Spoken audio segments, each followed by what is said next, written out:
up, guys? I don't know which stream on my YouTube I'm on right now, so let me refresh right now. I'm not very smart.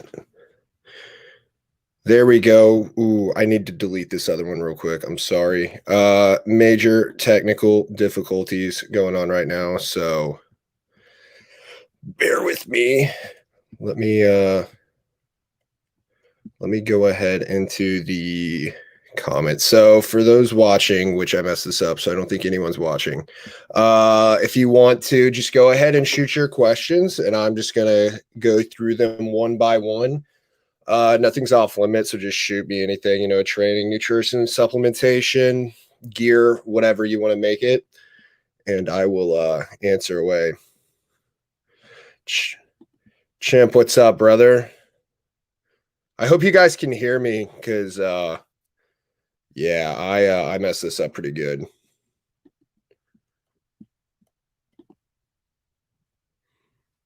Let me go ahead, delete the old one.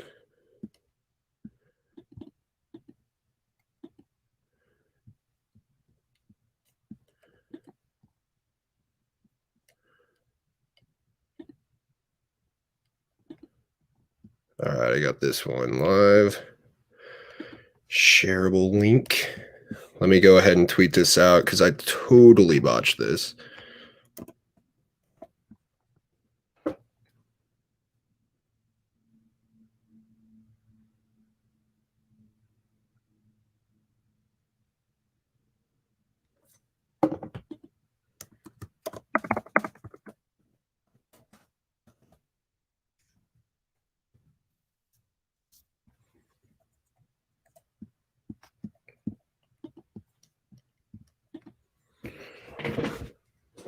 All right, awesome.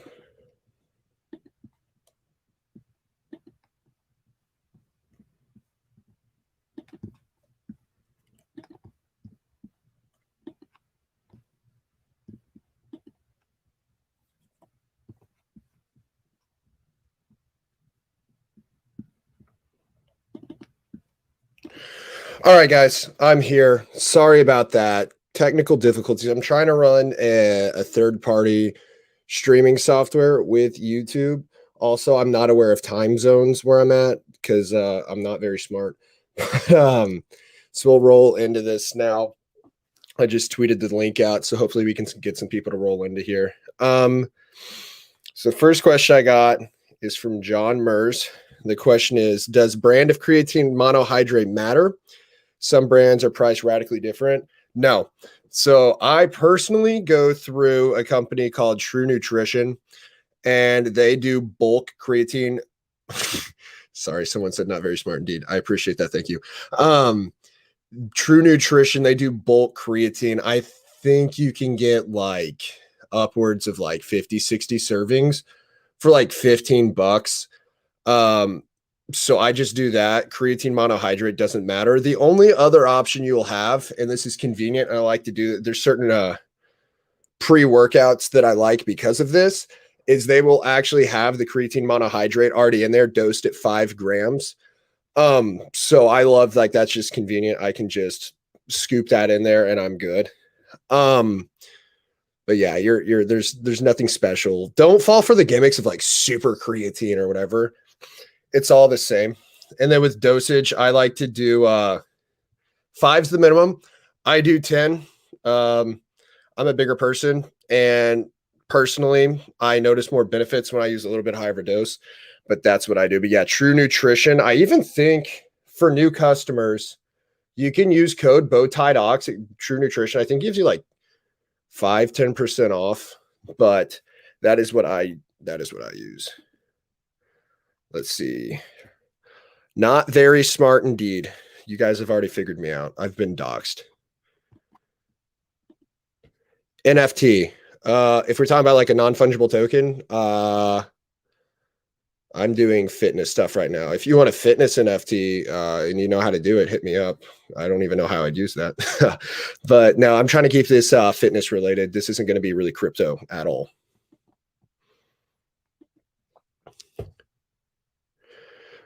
Chimp asked, ready to gain some knowledge. What are the highest ROI pieces of equipment, gear to buy in order to build the ultimate home gym?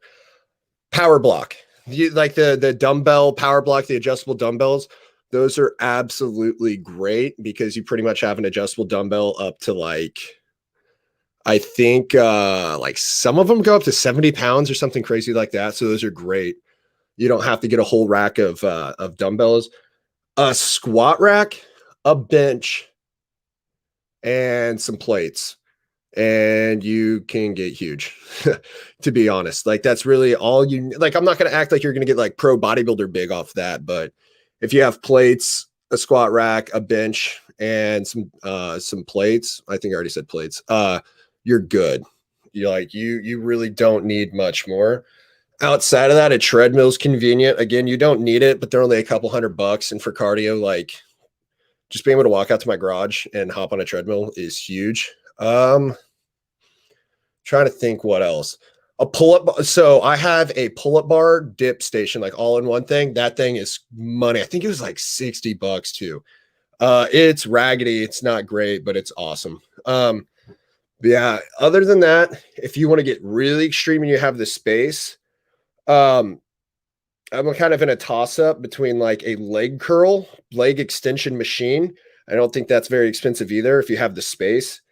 And if you really want to get fancy, like a leg press. If you had the bench and a leg press and a leg extension machine, you could literally get just absolutely huge in a home gym. So yeah, let me see. Wow.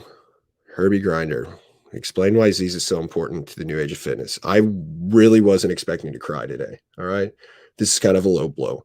You got to catch a man while he's down. I'm just kidding. Z's, to be completely honest, he like changed everything because he developed, like he took bodybuilding to the mainstream. It wasn't even mainstream, but he turned it into like,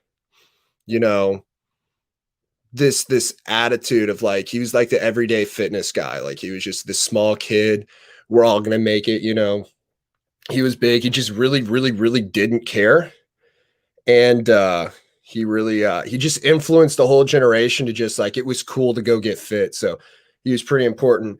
Keynote, don't do well, I'm not going to comment on his death because I love him so much. Just be careful. Like obviously when you start hopping on compounds, you probably shouldn't do it ever. So on that note, none of this is medical advice. Consult a doctor before you exercise or start any new supplementation.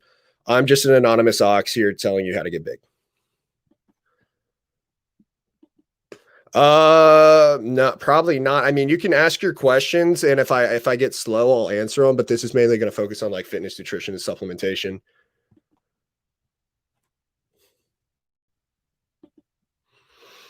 Dylan Robert asked, as an advanced lifter, do you need more volume over time for progression or less volume and more recovery since you can work out harder and cause more inroad in muscles since intensity is higher?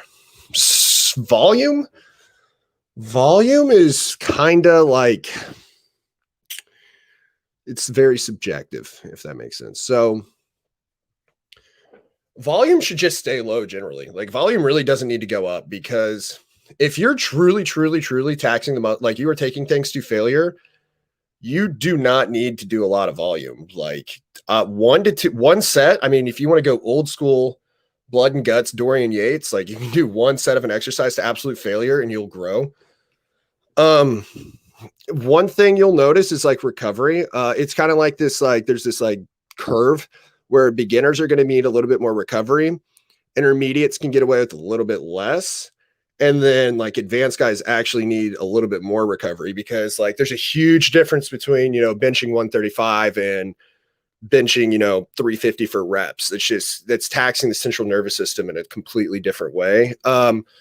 I kind of advocate for the push-pull legs, and within the push-pull legs, I either do like a push-pull off, legs off, or a push legs off, pull off. Just those rest days are so crucial because if you're really, really, really going hard, there is no way you're doing 6 days a week. Like I got a lot of heat for that, but like I've been doing this for a long time. If you're going 6 days a week, you are not training hard enough, simply put. Like, it doesn't matter if like everyone's like, well, it's easy to say if you're on steroids, blah, blah. No, like it does not matter. Like if you're training hard, you cannot actually go that hard. So volume is on the wayside. Like, yeah, do enough that you're not like going in and doing 3 exercises for like 2 sets. But the intensity should always be the focus. That kid Carl asks, Ox, how do you manage the time to work, get in the gym, shower, prepare food, eat, and work on side hustles? How do you manage your time? Hard to figure out and hard balance to figure out and maintain. So for me personally, bodybuilding comes first, like above everything and all else. So you kind of, as you prioritize and get everything in your life straight, it kind of comes naturally. So I just have it fits into flow of my day. I wake up, I go do cardio. Like, it's easy. I wake up maybe a little earlier than I would. Doesn't matter. I go do cardio. I come back home. That's kind of, and during cardio, it's my time to kind of check emails, kind of plan my day out, put out whatever fires I need to put out, and just kind of get my mind right for the day. If nothing crazy is going on, I'll just sit there, listen to a podcast, do whatever, get some more information, come home, eat my first meal, head off to work, sit there at work, eat at work. And then, so if I don't do cardio in the morning, I get an hour and a half lunch break. So I'll sit there, I'll do my cardio then, and then I will go, I'll go home, work a little bit for the rest, maybe even take a nap, just because like rest for growth is everything. Get off work. Normally I have a couple hours. I'll sit there, I usually have about 3 hours. I'll get a lot of work done then. Go to the gym, crush it, get back. Normally I have about 2 to 3 hours before I go to bed. So I will sit there, I'll work, and then about an hour before I go to bed, that's when I cut off all like type of work, and I'll just read, hang out with my wife, do whatever.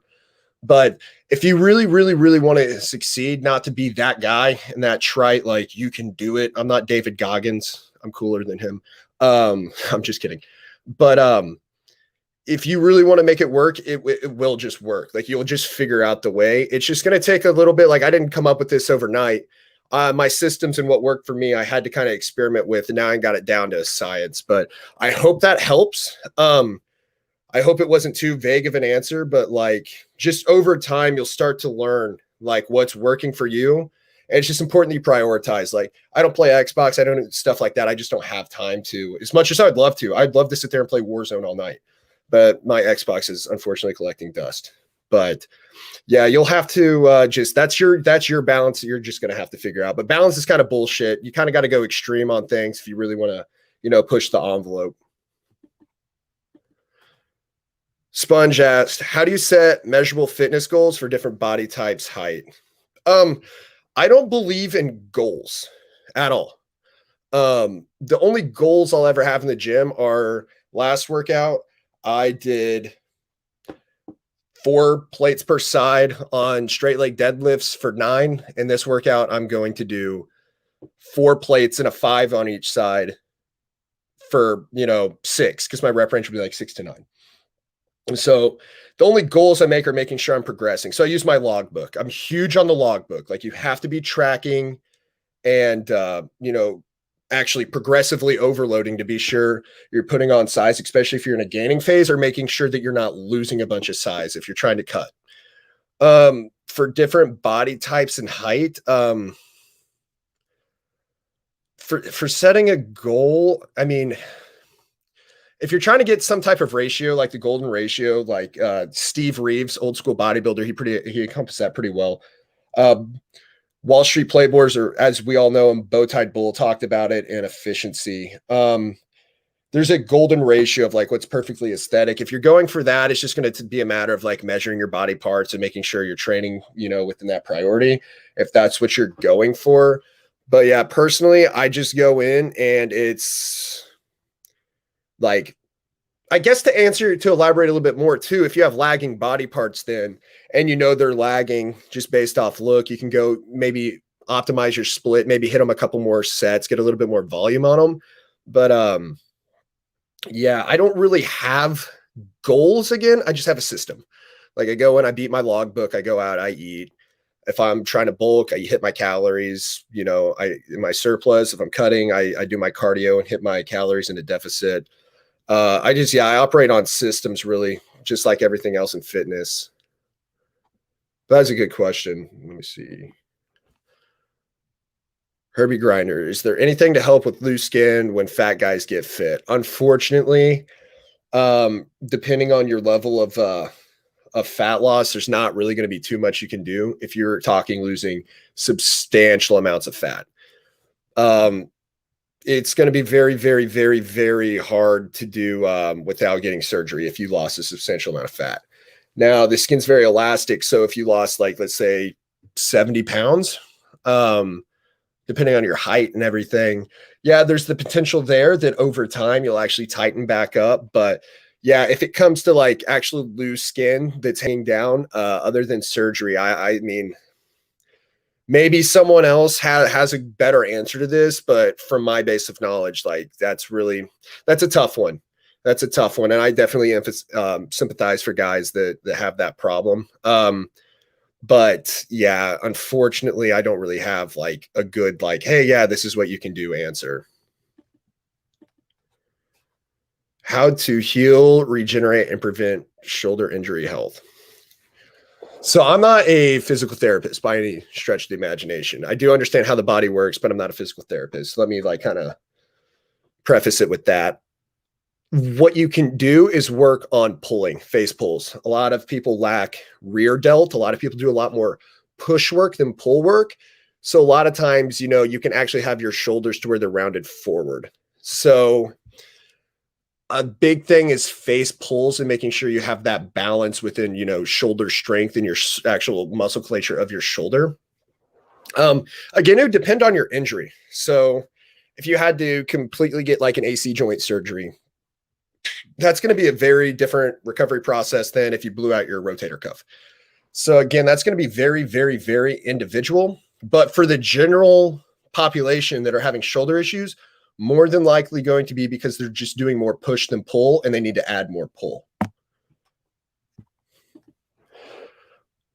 Ox, what is a stretching schedule that's actually adherable? DC stretching. DC it's a training program made by Dante Trudel, who is like, I probably butchered his last name. I don't think I'm big enough that he'll watch this, but Dante created a workout program called Dog Crap. Sounds hilarious. There's like a backstory. It's a forum board. He made a name and it like took off.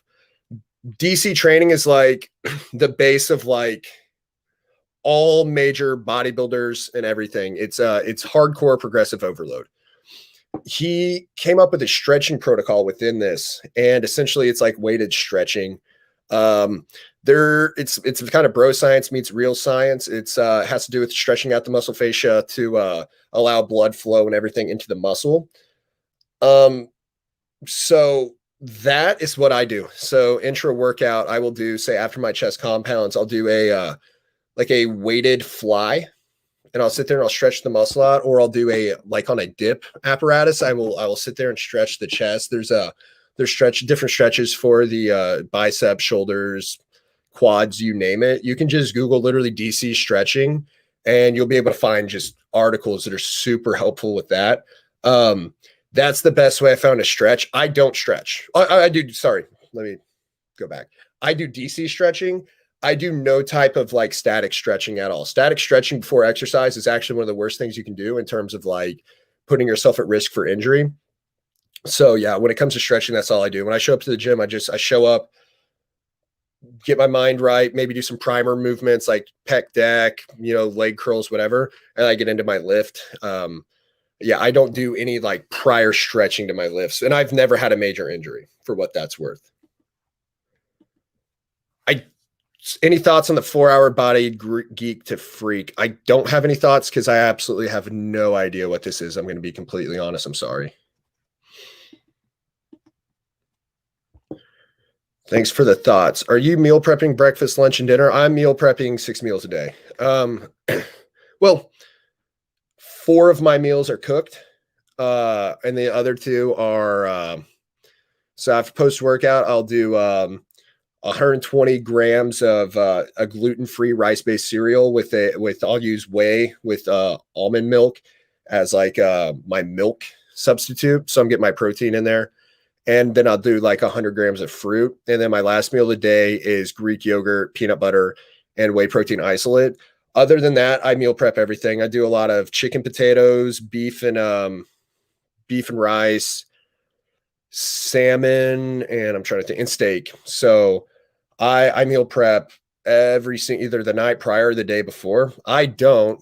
The bow-tied heifer, the saint she is, she makes all of my meals for me. But yeah, I don't leave anything to chance, because if I don't have a meal made, I will go to Subway. I'll go somewhere. I will eat something off meal just for the convenience. It doesn't matter how disciplined I am. That's just what I'll do for time. So yeah, meal prep is super important. If you really want to get serious about this, you're going to have a level of meal prep, or at least a solid plan for your day. Also, what do you log about your workouts, reps and weight? So exercise, well, obviously the exercise, how many sets, which is typically 2, and then yeah, weight and reps. So how a logbook should run is, you should have a rep range. So let's just say I'm doing we make it easy, like bench press. I don't bench press, we'll use it for the example. So my target rep range is 6 to 9 reps, and I'm doing 3 plates per side, so 315.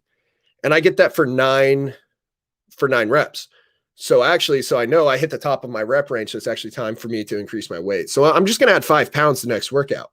So the next workout, I'm going to do 3 plus a 5 on each side. So it's going to be what, 325. So then I'm going to get that for, let's say, 6.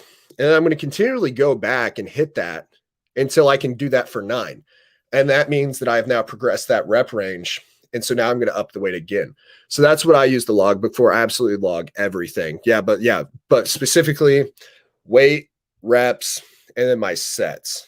I even log things like my sleep, how I'm feeling, my diet. Even though I eat the same thing every day, I still log it. I'm a creature of habit. And steps and cardio.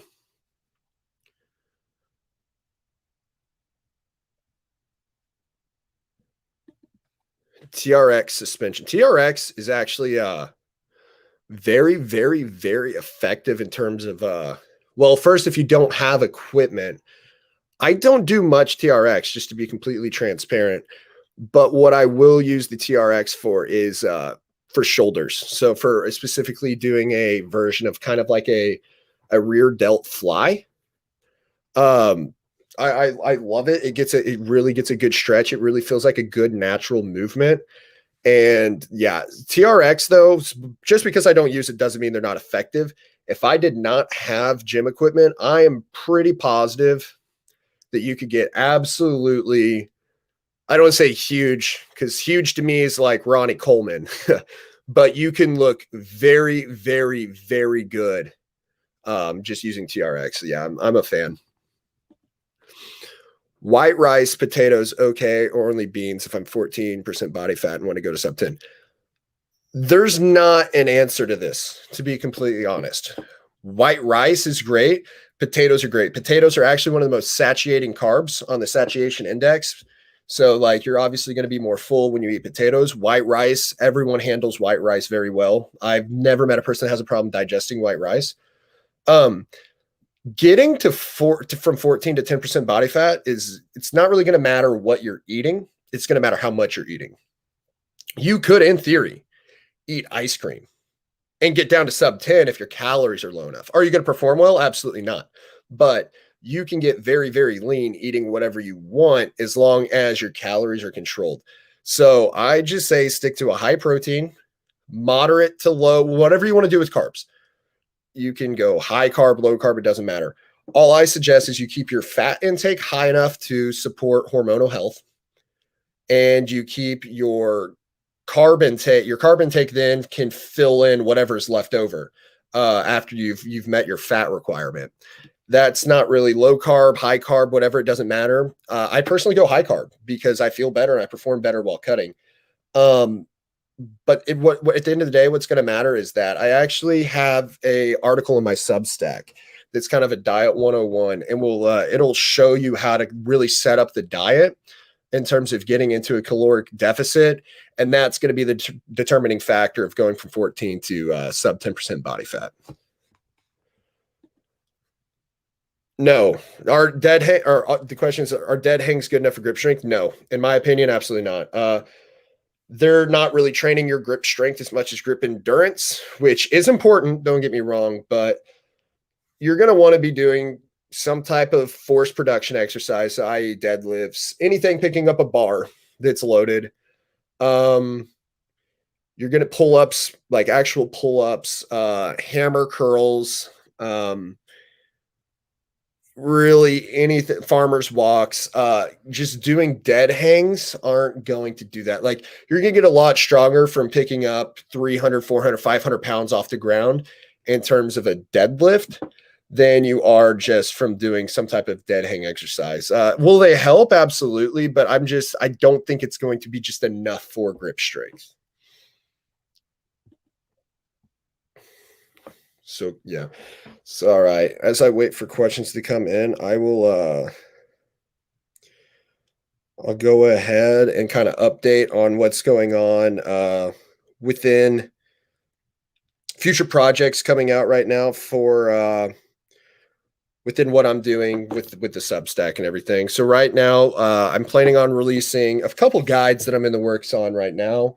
One of those is going to be a vacation travel guide on like just diet, alcohol, because people are going to drink on vacation, and there's a smart way to do it. Training, getting into the gym, those types of things. I'm working on a testosterone, a natural testosterone kind of optimization guide. There are ways to do it, and if you are really, really, really just living not a healthy lifestyle, you can definitely increase your testosterone levels.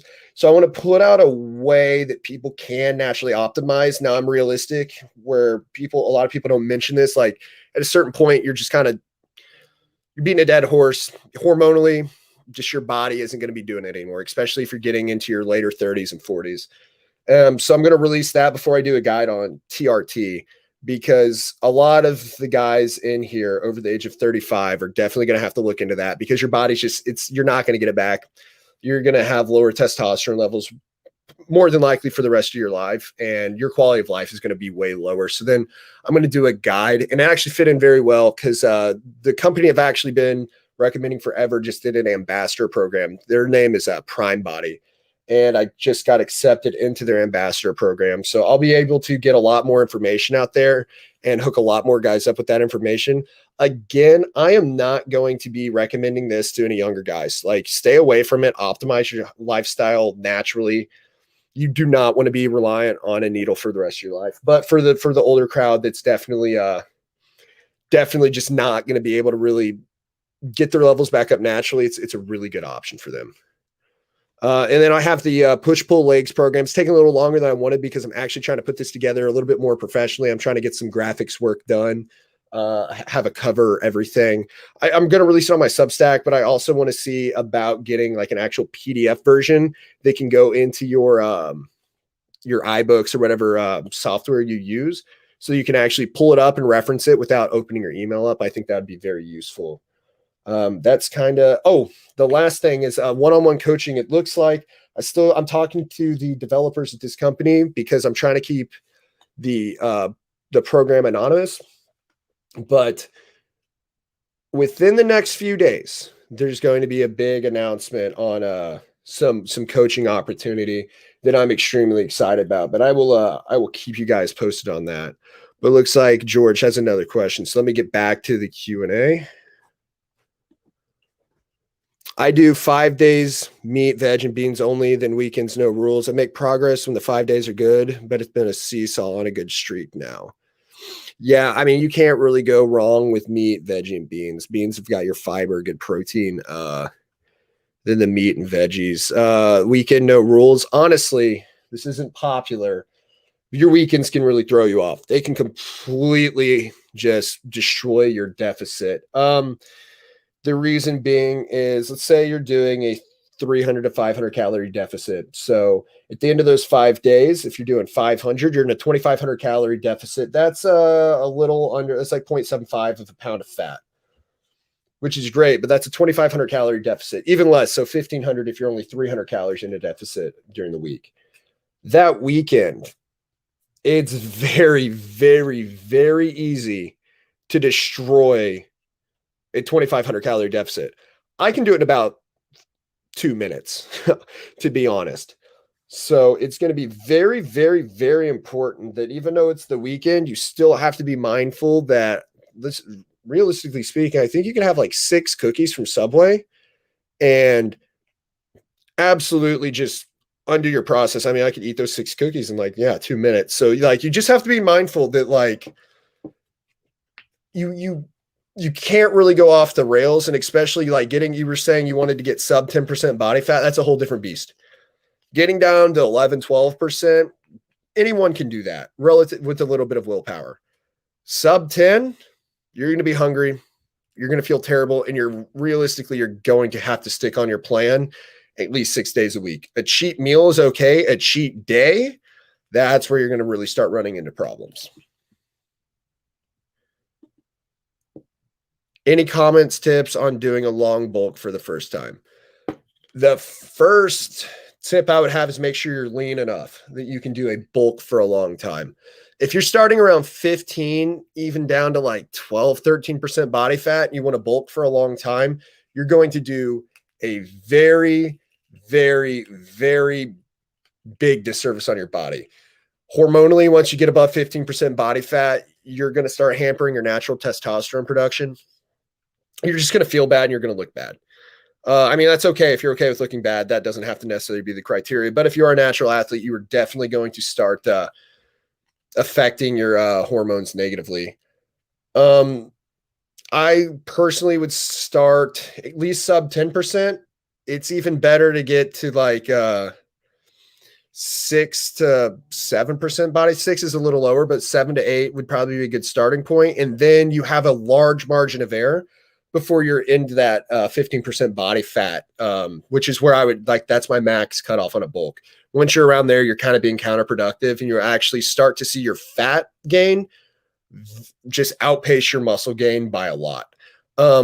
So yeah, if you're starting at 8%, you have just, yeah, you can go, if you're going to do it slow, you're just simply not going to be that fat when you're finished bulking, and you can go for a long time and maybe you get to 12%.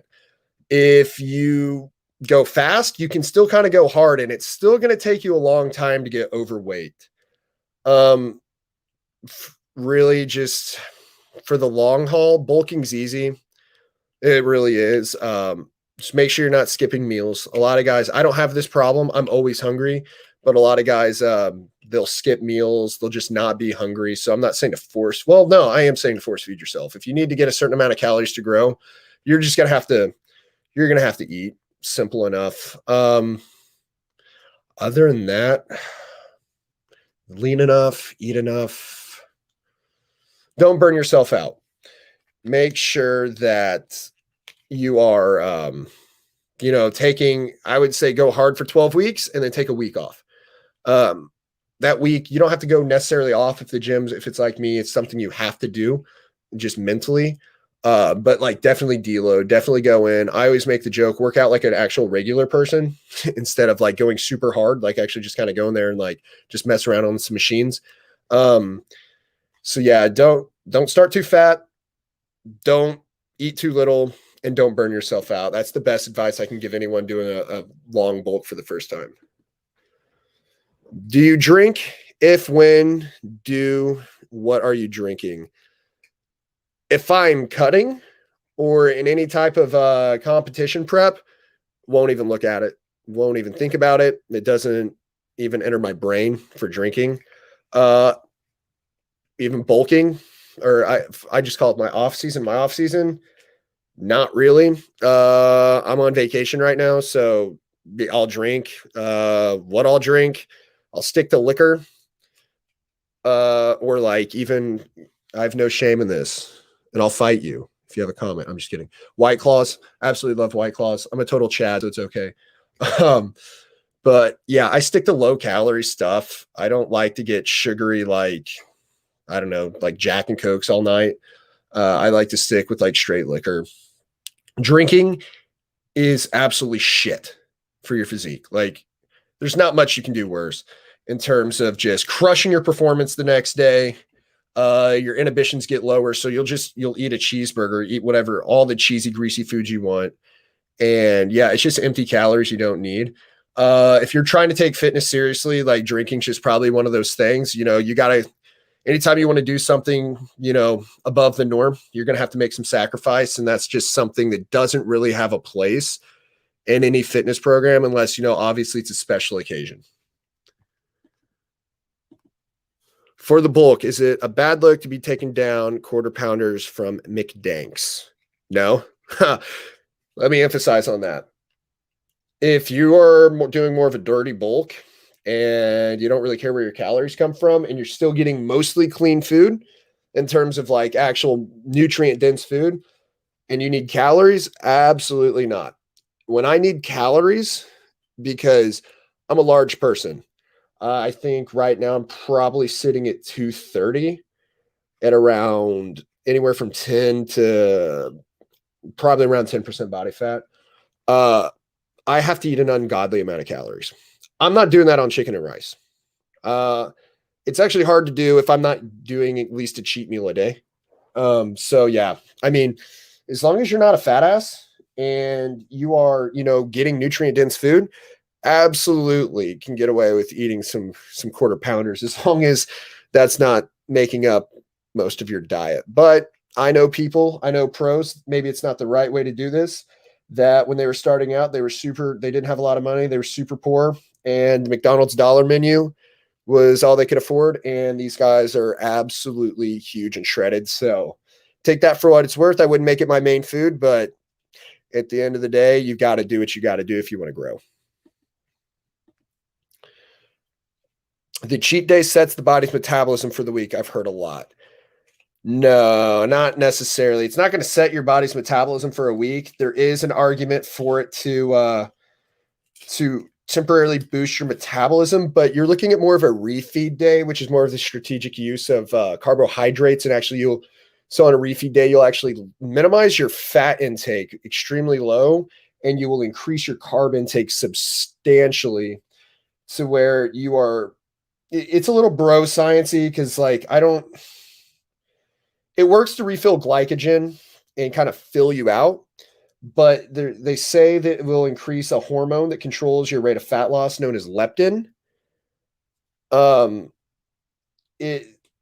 Again, the science is kind of out on that. Anecdotally, I see it work. It also works at drawing water. So some people look extremely bloated and fat the next day after a refeed day. Some people look absolutely dry and shredded because it'll actually pull the water subcutaneously and it'll actually draw it into the muscle. But cheat days, it really depends. Like if you're above 15% body fat, don't even think about it. You don't deserve a cheat. What are you cheating for? You don't need a cheat day. You need to lose weight. But yeah, don't get into the whole like, oh, my metabolism's slowing down, I need a cheat day, because realistically, metabolic adaptation, it's largely overstated, and you're going to be fine going a few weeks without a cheat meal. Yeah, you're right though. I heard that holiday weekends demolish people's plans. You're not going to be able to like completely undo everything in a weekend, but it's when that weekend turns into a week and that week turns into 2 weeks and people just completely fall off their plans. That's really the biggest takeaway from like how the holidays, especially between Thanksgiving and Christmas, just kill people's fitness, their progress. Is getting to sub 10% body fat at 50-year-olds possible without TRT? Absolutely. 100% going to be completely dependent on your diet and caloric intake. Having your hormones in line will help. Don't get me wrong. Like that's going to be very, I don't want to say important, but in a sense important. But at the end of the day, if you're working out hard, you're eating the right things, and you're maintaining a caloric deficit, you will be able to get down to 10% body fat.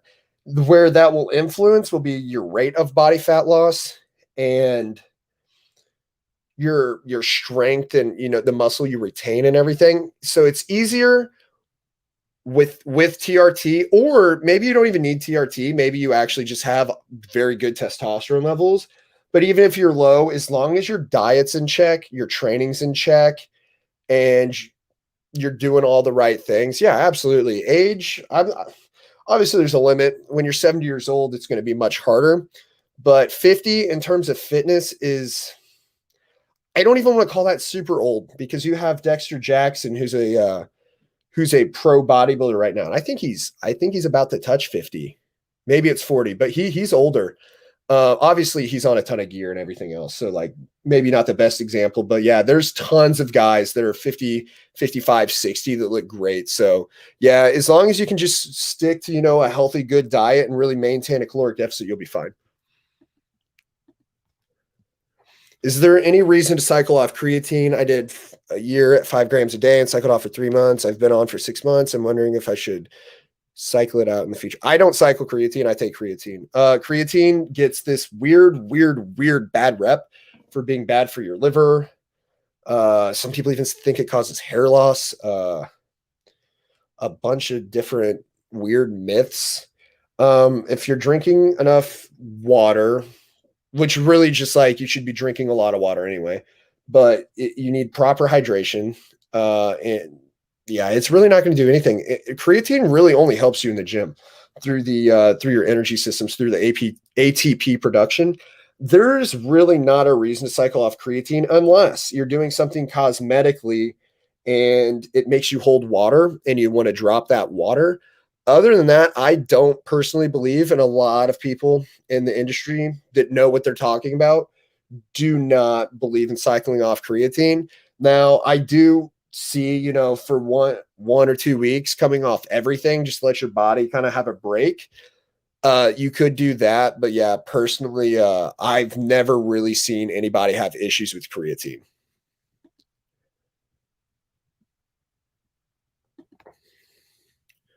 What supplements are you taking? Is too much whey protein a bad thing?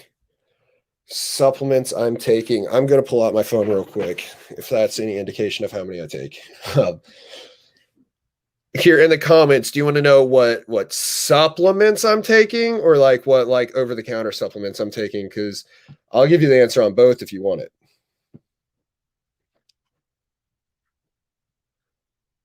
Let me pull this up.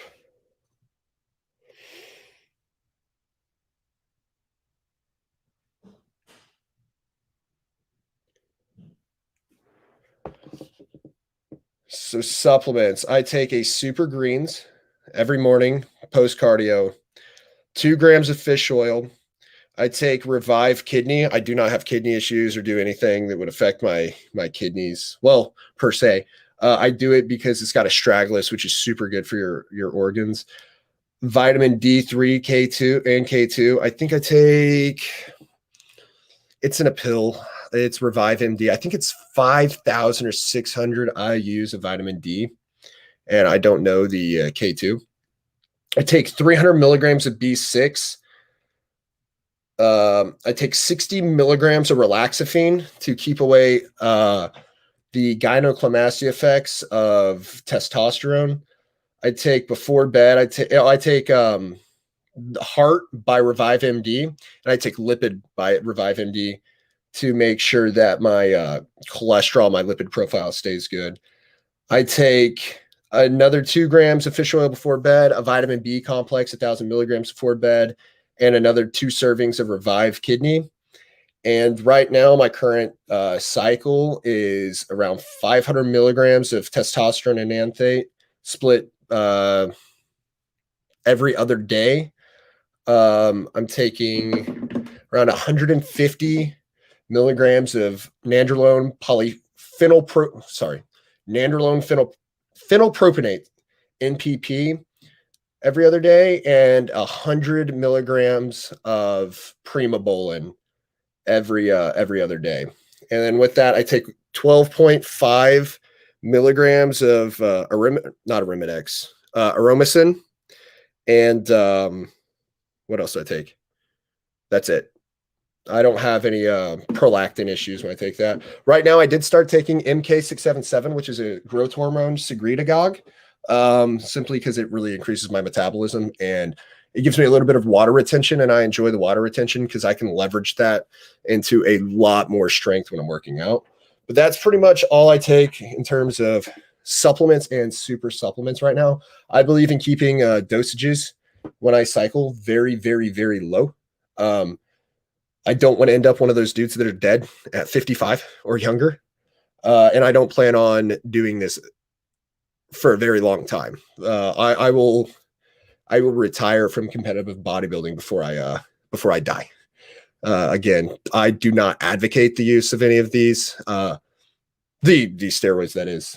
The supplements are great. They're absolutely healthy. This is educational purposes. I do not advocate this stuff. Stay away from this stuff. In my profession, it's required. So it is what it is, but definitely you do your own research, but you want to stay away. Do you cycle caffeine? I do. Not as often as I should, maybe, but I'll generally go like anywhere from 4 to 8 weeks on, and then maybe take a week or two off. Usually I found about a week is enough to get my tolerance reset. I'll use something like lion's mane to bridge the gap, just because I don't like to come off all stimulants or, nootropics, just because I have too much going on in my life to just be tired and want to take a nap all day. And I think that's, unless anyone, I'll give a couple more minutes for some more questions, and I'll wrap this up.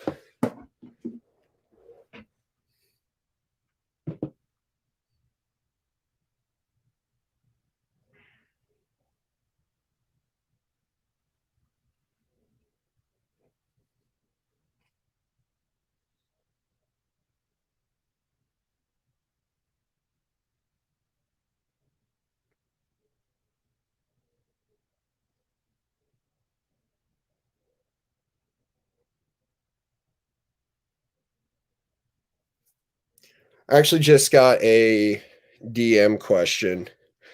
Said, notice you said you don't bench. Came late to the YouTube live. I ripped my pec a while back. I still don't bench. What's your reason? That's my reason. Mechanically, you were at a disadvantage. You were at a very compromised position when you're benching in terms of your shoulders, your pec alignment, and everything. Incline's way better. Personally, I do machine work and Smith machine. I know a lot of you will probably want to shoot me for that, but I use a Smith machine just because there's more of a controlled play, and I can keep my elbows in a good position, because I like to have my elbows and my wrists stacked, because you're in a much better mechanical position. But yeah, I stay away from bench press. Bench press is just asking for a pec tear eventually as you get strong enough.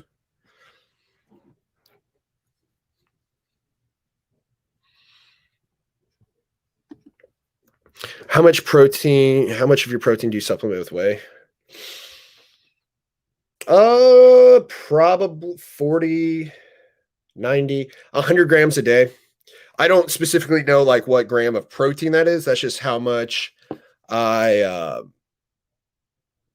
much in weight of actual whey protein isolate I use. It's probably like 80 grams of protein from whey isolate. You don't need protein if you're getting from other sources, but I digest it well, and it especially post workout, I like the rapid digesting protein. I don't really want to eat a piece of chicken after I work out. I like something easy that goes down.